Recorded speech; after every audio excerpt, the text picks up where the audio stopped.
මොකද්ද උඹ ඒ කළේ? මං හිටපු ආවේගේ හැටියට ඒ මූණ කොච්චර රතු වුණත් මගේ හිතට පොඩිවත් බයක් නොදැනෙද්දී අතේ තිබුණු චිප්ස් පැකට් එක බිමට විසි කරපු රදීෂ් අයියා අඩියට දෙකට මගේ ළඟට ඇවිදන් ඇවිත් එක අතකින් මගේ කොණ්ඩේ පිටිපස්සෙන් තද කරලා අල්ලගත්තා. කෙල්ලෙක්ට මීට වඩා විසීමක් තියෙන්න ඕනි යකෝ. මෙහි වරෙන් යන්න. අද තමයි උඹ මං කවුද කියලා හරියටම දැනගන්නේ. මාව අතහරිනවා. මට හිතන්නවත් වෙලාවක් නොදී මගේ කොණ්ඩේ පිටිපස්සෙන් අල්ලගෙන එයා මාව ඇදගෙන ආවේ පහළ තිබුණු මගේ කාමරේට. ඒකත් මාව කාමරේ ඇඳ උඩට තල්ලු කරලා දාලා දොර ලොක් කරනකොට ඇත්තමයි මගේ හිත ගැසිලා නැහැ කිව්වොත් බොරු. ඔයා මොකද කරන්න හදන්නේ? ඇඳන් හිටිය සුදු පාට ටී-ෂර්ට් එක ගලවලා අතට අරන් එයා ඒක බිමට විසි කරලා දාද්දී මෙට්ටේ උඩින් කෙලින් වුණ මාව හේතුවක් දන්නේ නැහැ. හොඳටම ගැහෙන්න ගත්තා. ලෙව කාපන්. ඇයි ඇහුනේ නැද්ද උඹට? මගේ ඇඟට වතුර විසි කෙරුවා නම් ඒක බින්දුවක් නෑර ලෙව කාපන්.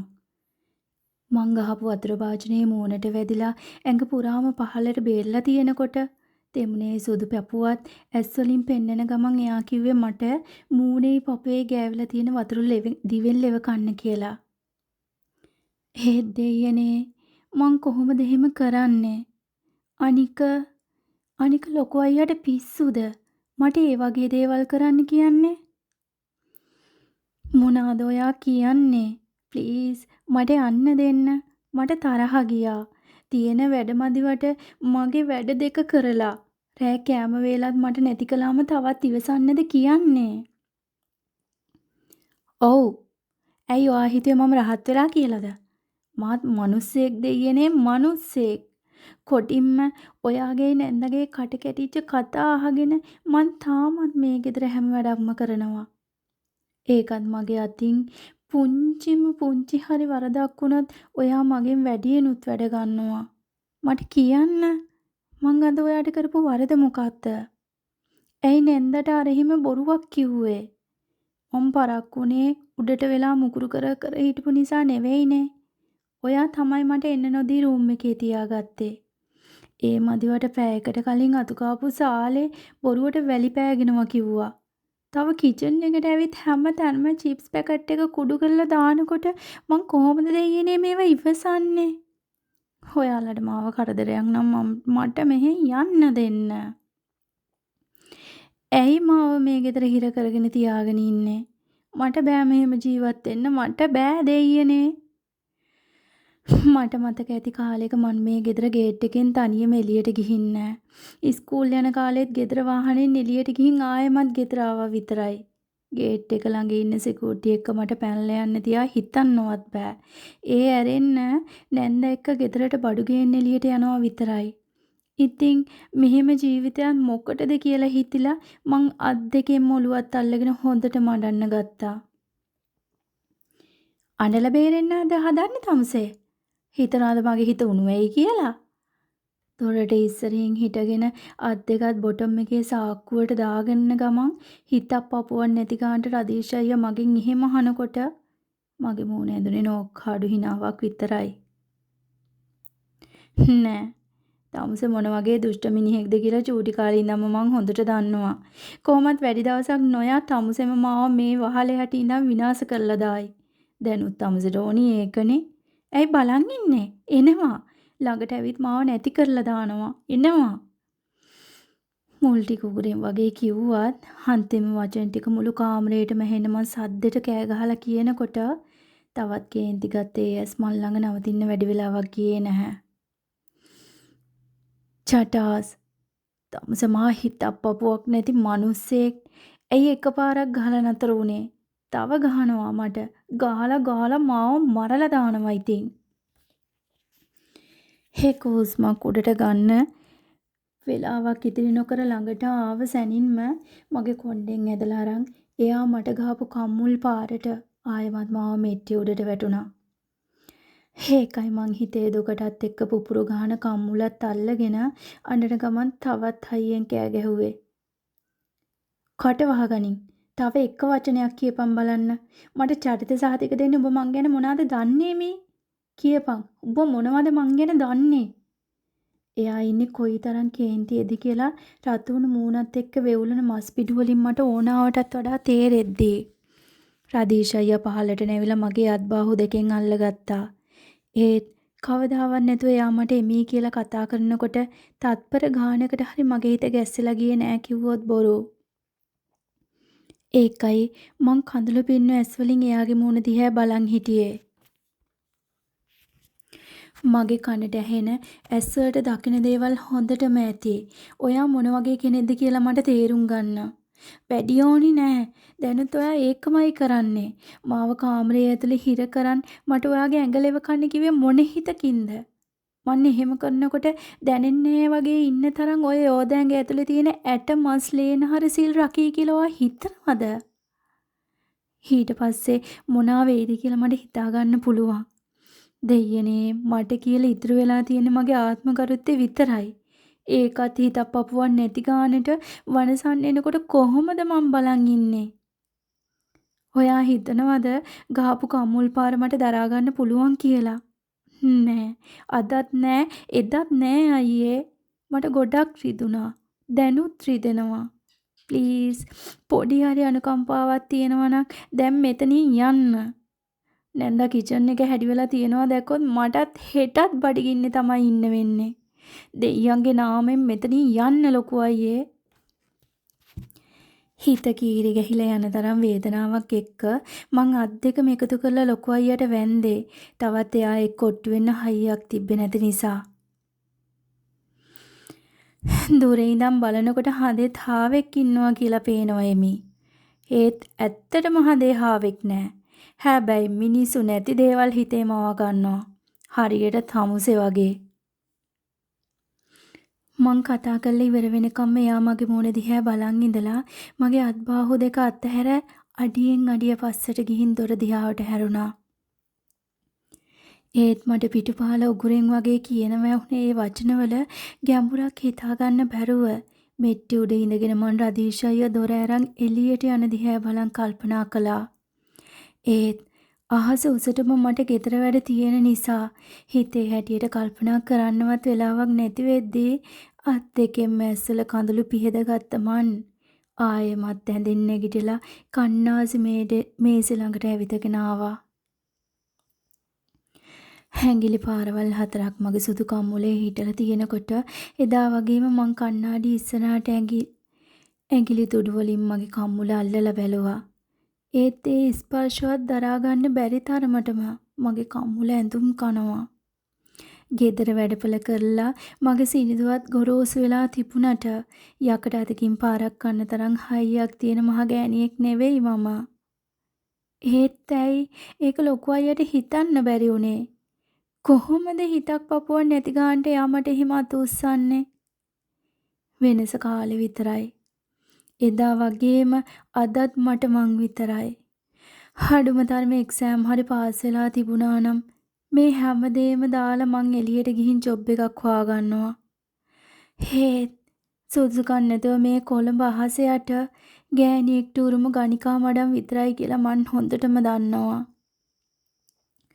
මොනවා වුණත් මේ ගෙදර මට ආරක්ෂාවක් හරි තියෙන නිසා මං අදටත් මේ හැමදේම දරාගෙන ඉන්නවා. හේත් මට හිතුනේම ලොකු අයියාද මට කරදර කරાવી කියලා. එයා උඩට ෂර්ට් එකක් නැතුව ඉන්නවා දැක්කත් මාව හොඳටම ගැහෙනවා. ඒ තරමටම ඒ සුදු පපුව හරි භයානකයි. මොකද කාන්දමක් වගේ හිත ඇදලා ගියාට ඒක තනිකර මුගුලක් කියලා මන් දන්නවා. අන්තිමට මටත් වෙන්නේ ඒ උගුලේ පැටලිලා ජීවිත කාලෙම පසුතැවෙන්න. හේතුව එයා හිතන තරම් හොඳ මිනිස්සෙක් නෙවෙයි. නැත්තම් මෙච්චර කල් බදින්න නැතුව ඉඳීද? මන් දන්නවා එයාට ඕනි ගැහණු එක්ක විනෝද වෙන්න. ක්ලබ් ගානි ගිහින් බීලා උන් එක්ක නිදියන්න. බැන්දොත් ඒ දේවල් නිදහසේ කරගන්න බෑනේ. ඇත්තටම තමසේ උගුලක් ලොකු අයියේ.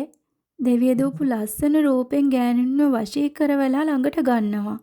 හරියට බාඳුරාමලක් වගේ. ළඟට යනකම් උගුලක් කියලා කවුරුත්ම හිතන්නේ නැහැ. ඒත් මේ හිමි ලේසියෙන් ගොදුරක් වෙන කෙල්ලෙක් නෙවෙයි. ඒක කොහොමත් අමුන්ට ළඟදිම තේරෙයි. නරුමයා රතු වෙලා තිබුණු කම්මුල් දිහා බලන් මං කොච්චර වෙලාවක් හැඬුවද කියලා මන්වත් දන්නේ නැහැ. ඒත් එකපාරටම රෑට උයන්න ඕනි කියලා මතක් වෙලා ආයෙමත් පියවි සිහියට ආව මං කාමරෙන් එළියට දුවගෙන ආවෙත් කලබලෙන් වගේ. ඒත් කිචන් එක තිබ්බ මුල් අඩි දෙක තුනින්ම මාව එතනම නැවතෙනකොට මම මුළු කිචන් එක පුරාම ඇස්සෙව්වා. දෙයියනේ කවුද මේව අස් කළේ? අඩුම තරමේ මං හලපු වතුර බින්දුවක් තරමේ ටයිල් එකේ නැති වෙනකොට මං පුදුමුනේ නෑ කිව්වොත් බොරු. බත් එකත් රයිස් කුකර් එකට ගහලා ගියපු නිසා ඒක තාම තැම්බෙනවා. එතකොට ටයිල් එකේ විසිරලා තිබුණු බණ්ඩක්ක කරල් ටික ඇහිඳලා බැම්මූඩ තිබුණු පාෂණයකට දාලා තිබුණා. ඒත් කවුද කිචන් එක අස් කළේ? සුදු අයියවත් පහලට ආවද? නැන්දා කොහොමත් මට ගෙදර වැඩවලට උදව් කරන්නේ නැහැ කියලා දන්න නිසා සුදු අයියා අස් කරන්නේ නැති කියලා හිතලා මං ලෑස්තුනේ ඉක්මනට උයලා ඉවර කරන්න. ඒකත් මට මෙනු එකක් දීලා තියෙන නිසා නැන්දා කියන ඒවා විතරයි මං උයන්න ඕනේ. ඒත් හෙට උදේ වෙනකම්ම බඩගින්න ඉන්න වෙනවා කියලා මතක් වෙනකොට කෑම පුරවලා තියෙන ෆ්‍රිජ් එක දිහාට මගේ ඇස් ගියත් නැන්දා කිචන් එකට හයි කරලා තියෙන කැමරාව මතක් වෙලා මං කොහොම හරි හිත පාලනය කරගත්තා. කීරි සම්මහාල් වලින් උයපු බත්තට තලපත් මාළු කිරට හදලා බණ්ඩක්ක තෙල් දාලා ගොටුකොළ කොළ මැල්ලුමක් එක්ක මම පරිප්පු හින්දලා පපඩම් ටිකකුත් බැදලා කෑම මේස ලෑස්ති කළා. ඒ වෙනකොටත් වෙලාව රෑ 8ට කිට්ටුයි. මාමත් වැඩැල්ලා ගෙදර ආපු නිසා උයන ගමන් ඉද්දිම මට කිරි එකකුත් හදලා උඩට ගිහින් දෙන්න සිද්ධ වුණා. ඒත් වැඩ කරලා හෙම්බත් වුණ මට බොන්න පුළුවන් උනේ වතුර උගුරක් විතරයි. කොයි ලොකු පුතා පහලට එන්නේ නැද්ද කන්න? අයියා පස්සේ කන්නම් කිව්වා. අම්මා ඌ වැඩක ඉන්නේ. හරියටම රෑ 8:30 වෙනකොට නැන්දයි මාමයි එක සුදු අයියා ඇවිත් කෑම මේසෙන් වාඩි වුණත් අර නරුමයා පහලට ආවේ නැති නිසා මාත් කල්පනා කළේ ඇයිද කියලා. ඒත් සුදු අයියා වැඩක කිව්ව නිසා ගෙදර අයට නිදහසේ කන්න ඉඩ දීලා මං කාමරේට ආවේ නිදියන්න කලින් සේර මස් කරන්න ඕනිත් මන් නේද කියලා හිතන ගමන් ඇත්තටම මට හොඳටම බඩගිනි. වැඩ කරන නිසා වෙන්න ඇති කන දෙයක් ලොකු වෙලාවක් ඇඟේ තියෙන්නේ. හේත් මෙට්ටේ උඩින් වාඩි වෙලා මං ඇදවියනට හේතු වෙන ගමන් නැන්දලා කාලේ යනකම් බලන් හිටියා. ඒකත් මට නැන්ද කන්න එපා කියන දවස්වලට ඉතිරිබත් පුළුවන් තරම් ෂීටුට අනලා දීලා අනිත් සේරම ඩස්බින් එකට දානවා. ෂීටු කියන්නේ අර නරුමයාගේ බලුතඩියනේ. ඌත් හාම්පුතා වගේමයි. කොයි වෙලෙත් මාව දැක්කොත් ඒ අලි බල්ලා බුරනවා. ඌව මේ ගෙදරට ගෙනත් දැන් අවුරුදු 2කටත් වැඩි. ඒ තඳුරන්නේ වගේ මාව කන්නමයි බලන් ඉන්නේ. වෙලාවකට ওই මනුස්සයා හිතලම බල්ලව අවුස්සලා මල් ළඟට කන්නේවනවා. එතකොට මම බය වෙලා කෑ ගහලා ඇඬුවත් පොඩ්ඩක්වත් හිත උණු වෙන්නේ නැහැ වගේ දුරින් ඉඳන් මන් දිහා බලන් ඉඳලා එයාක hina වෙනවා. සුදු දන්නේම නැතුව මගේ ඇස් පිය වෙලා තියෙනකොට සුදු අයියා කතා කරනවා ඇහිලා මං ගැස්සිලා හැරුණා. ඒත් බෑග් එකකුත් අතේ තියාගෙන ඇතුළට ආව සුදු අයියා කාමරේ දොර ලොක් කරලා ඇඳ ළඟට ඇවිදන් ආවා. අනේ මට නිින්ද ගියා සුදු අයියේ. ඒකනේ බඩගින්නේ නිදියලා කවුද එතකොට මේ චීස් කොත්තුව කන්නේ? බෑග් එක ඇතුලෙන් ලොකු බොක්ස් එකක් එළියට අරන් ඒකේ උඩ පියන අරිනකොට මගේ කටට කෙල ඉනුවේ නෑ කිව්වොත් බොරු. ලී කෑරුප්පුවක් එක්ක චීස් බේරෙන ඒ කොත්තුව දැකලා මං සුදු අයියාගේ මූණ දිහා බැලුවෙත් පුදුමෙන් වගේ. මේක ගෙනාවේ මටද? ඇත්තටම කොත්තු ගෙනාවද? එතකොට ඔයා? ඔව්. අම්මා කිව්වේ බොරු කියලා මං දන්නවා. එහෙනම් උණ දහලා මගේ බෙල්ලට අත තියලා බැලුවේ මොකද? ඒක මේ නිකන් සුදු මං අසනීපෙන් නෙවෙයි කියලා දැනගෙනත් සුදු අයියා අර වෙලේ මගේ නල්ලට අත තිබ්බ නිසා මං එහෙම අහද්දි උත්තර දී ගන්න බැරි වුණත් සුදු අයියා බිම් බලාගෙන කටකොණෙන් hina වෙනවා දැක්කා. විකාර නැන්ද දැක්කොත් මට හැමදාම හොරෙන් කෑම ගේනවා කියලා මාව පන්නලා දාවි. පිස්සුද? ජීවිතේට ඒක වෙන්නේ. මොකද්ද? මේ මොකුත් නෑ සුදු. මේක කනවකෝ දැනටමත් නිවිලා ඇති. අනේ මට ඔයාට පින් දෙන්න වචන නෑ සුදු අයියේ. ලොකු අයියා එක බලනකොට ඔයා මට දෙවි කෙනෙක් වගේ. මට පේන්න ගෙදර අය රස කෑම කනකොට ඔයා හැමදාම මට මොනා හරි හොරෙන් ගෙනත් දුන්නා. ඒකට ලොකු අයියා මහ නරුමෙක්. අද මට ගැව්වත් එක්ක. එයා ගොඩක් නරකයි සුදු අයියේ. හිටිය බඩගින්න හැටියට ගෑරපුව අතට අරන් චීස් කොත්තුවෙන් කට කන ගමන් උකුරෙන් වගේ කතා කළත් මට ඇඬෙන්න ආවා. ඒත් සුදු අයියා මගේ ඔළුව අත ගාලා මාව සැනසෙව්වා. ඔයා ඉස්සෙල්ලා කිචන් එක අස් කරලා තිබුණ නිසා මට ඉක්මනට උයා ගන්න පුළුවන් වුණා. මොකක්? ඇයි අනේ? අර වසවත්ත මාරයා හැමතැනම චිප්ස් කුඩු කරලා දාලා තිබුණේ කිචන් එකේ. ඔව්නේ. මං ඒ ටික අතු ගෑවා තමයි. ඇයි අතු ගෑව විතරද? වතුරත් මොප් කරලා තිබුණේ. ඔව්නේ. මං අතු ගන්න වෙලේ මේ බිම වතුර ටිකක් හැල්ලා තිබ්බ තමයි. මං ඒක මොප් කළා. ඇයි සුදු? හොඳ ටික. මං ලොකු වතුර භාජනකින් අර නරුමයාව නෑව්වේ. බණ්ඩක්ක ටිකත් බිම විසිරුණා. ඔයා ඒවත් හිඳලා තිබුණා. අනේ තෑන්ක්ස් සුදු අයියේ. හිතට දැනෙන සතුටට මං අඬලා ඊළඟ තත්පරයේම hina වෙලා කතා කළත් සුදු අයියා වචනත් පටලවන ගමන් උත්තර දුන්නේ හරි අමුතු විදිහකට. ඒකත් ඔළුව පිටිපස්සෙන් අත තියාගෙන ඔළුව කසන ගමන් බිම බලාගෙන කල්පනා කරන්න ගත්තා. මොනවාද ඔච්චර කල්පනා කරන්නේ? ඉතින් කියන්නකෝ සුදු අයියා විස්තර. අර ගර්ල් මොකෝ කිව්වේ? ඔයාට කැමති වුණාද? ඕනේ සුදු. අපි අද සෙල්ෆි ටිකකුත් ගත්තා. ඔහම ඉන්නවකෝ මම පෙන්නන්න. සුදු අයියාට 26ක් වෙන නිසා එයාත් දැන් මාමගේ කම්පැනි එකේ වැඩ.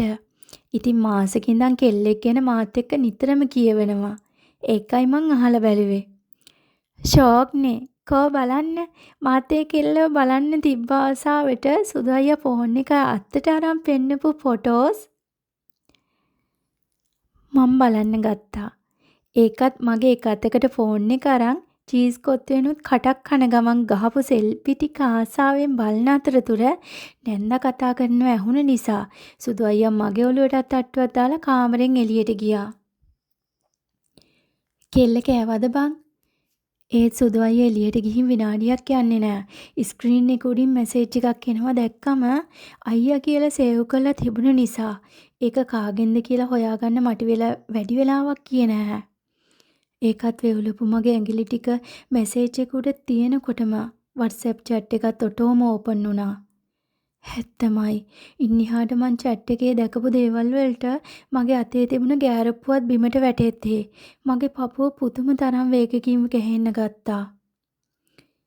අදත් කෝල් කරලා කෙල්ල මොනවාද කන්නාස කියලා අහපන්කෝ සුදු මල්ලි. අන්තිමට එව්ව මැසේජ් එකට උඩින් හවස 4ට විතර දාලා තිබුණේ මේ මැසේජ් එක කියපු මාව ඉබේටම ඇඳ උඩින් නැගිට්ට වුණා. දෙයියනේ මොනවාද මේ වෙන්නේ? එතකොට ලොකු අයියා කිව්ව නිසාද මෙච්චර දවස් සුදු අයියා මගෙන් ආස කෑම මොනවාද අහලා ගෙනත් දුන්නේ? මේ ෆොටෝස් හොරෙන් ගහපුවා නේද? හැත්තමයි එකවරම දැනගත්ත දේවල් වලින් මාව ෂොක් වුණා. ඒ වගේ හැඟීමක් දැනෙනකොට මට කිසි දෙයක් හිතා ගන්න බැරි වුණා. එතකොට ලොකු අයියා මං ඉස්සරහා බොරුවට රඟපානවද? හේත් ඇයි? මොකක්ද හේතුව? කොහොමද මන් මේවා විශ්වාස කරන්නේ?